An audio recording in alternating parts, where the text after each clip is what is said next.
बेगूसराय पहुंचते ही प्रदेश अध्यक्ष जनसुराज पार्टी के कार्यकर्ताओं ने उनका स्वागत किया। मटिहानी विधानसभा चुनाव के भावी प्रत्याशी डॉक्टर रंजन चौधरी ने अपने कार्यकर्ताओं के साथ प्रदेश अध्यक्ष का सिमरिया में उनका स्वागत किया। जनसुराज अध्यक्ष मनोज भारती बेगूसराय जिला कार्यवाहक समिति बैठक में हुए शामिल। कार्यकर्ताओं को दिया पार्टी का स्ट्रेटेड बनाने का मंत्र और जनता को जगाने की कही बात। जनसुराज पार्टी के अध्यक्ष मनोज भारती ने बेगूसराय में जिला कार्यवाहक समिति बैठक में हिस्सा लिया, जहां भारी संख्या में लोगों ने उनका स्वागत किया। इस दौरान उन्होंने राष्ट्रकवि रामधारी सिंह दिनकर के प्रतिमा पर माल्यार्पण किया और युवाओं को उनसे प्रेरणा लेने की भी बात कही। साथ ही साथ उन्होंने बेगूसराय की शिक्षा व्यवस्था को ठीक करने पर जोर दिया। मनोज भारती ने बेगूसराय में जनसुराज कार्यकर्ताओं से संवाद किया, पार्टी को मजबूत बनाने के लिए सभी लोगों से अपील की और एकजुट होकर के काम करने का मंत्र दिया।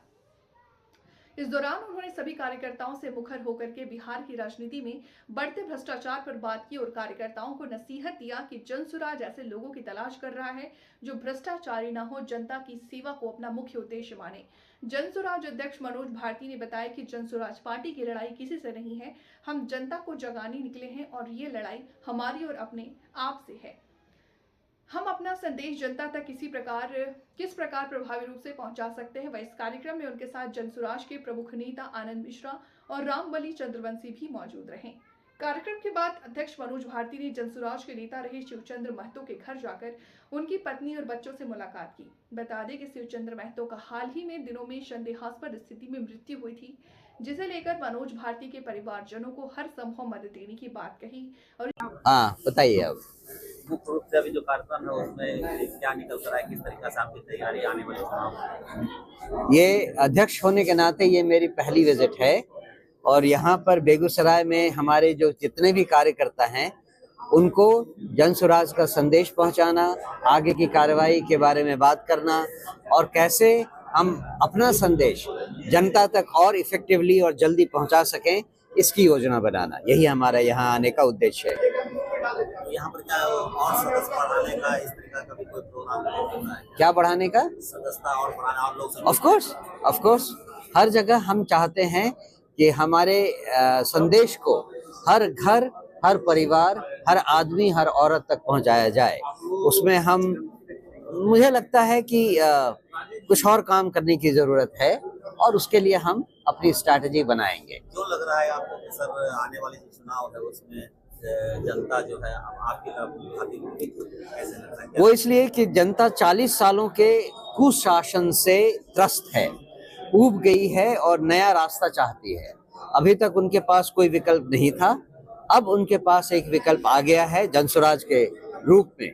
तो ये मुझे लगता है कि जनसुराज एक नेचुरल चॉइस है बिहार की और खासकर बेगूसराय की जनता जो है उसके लिए जनसुराज एक नेचुरल चॉइस है।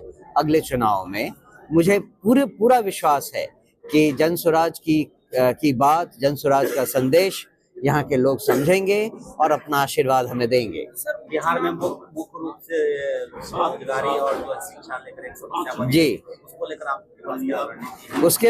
उसको लेके हमारे पास एक डिटेल्ड योजना है और उस योजना को कैसे कार्यान्वित किया जाए उसके लिए भी एक योजना है।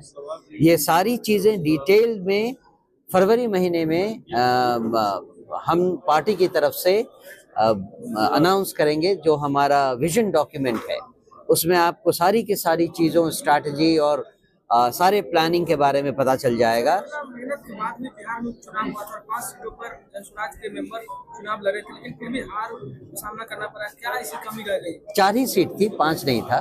तो 4 सीट पर हमारी खुशी इस बात की है कि केवल 7-8 दिनों के प्रचार में हमारा चुनाव चिन्ह, जैसा आपको मालूम है, स्कूल का बस्ता है, वो 1 नवंबर को मिला था और 11 नवंबर को चुनाव प्रचार खत्म हुए। बीच में दिवाली और छठ का त्योहार था। मुश्किल से 8-9 दिनों का प्रचार करने का हमें समय मिला। उस 8-9 दिनों में हमने 10% वोटर्स को अपनी बात समझा दी, अपना चुनाव चिन्ह याद करवा दिया। ये कोई कम बड़ी बात नहीं है। 10 दिनों में हमने 10% वोट ले आया है, तो सोचिए 11 महीनों में हम कहाँ चले जाएंगे। बेगूसराय की जनता जनसुराज के प्रति कितना रुझान दिखा रही है, क्या लगता है? बेगूसराय की जनता चूंकि हमारे कार्यकर्ता यहाँ बहुत एक्टिव हैं, इसलिए बेगूसराय की जनता को अच्छी तरह पता चल गया है कि जन स्वराज के अलावा उनके पास और कोई विकल्प नहीं है। अगर वो भ्रष्टाचार और कुशासन से बचना चाहते हैं, अगर वो अपने बच्चों की अच्छी शिक्षा चाहते हैं और अगर वो अपने युवाओं का पलायन रोकना चाहते हैं, तो केवल और केवल जन स्वराज ही उनको ये दिला सकती है।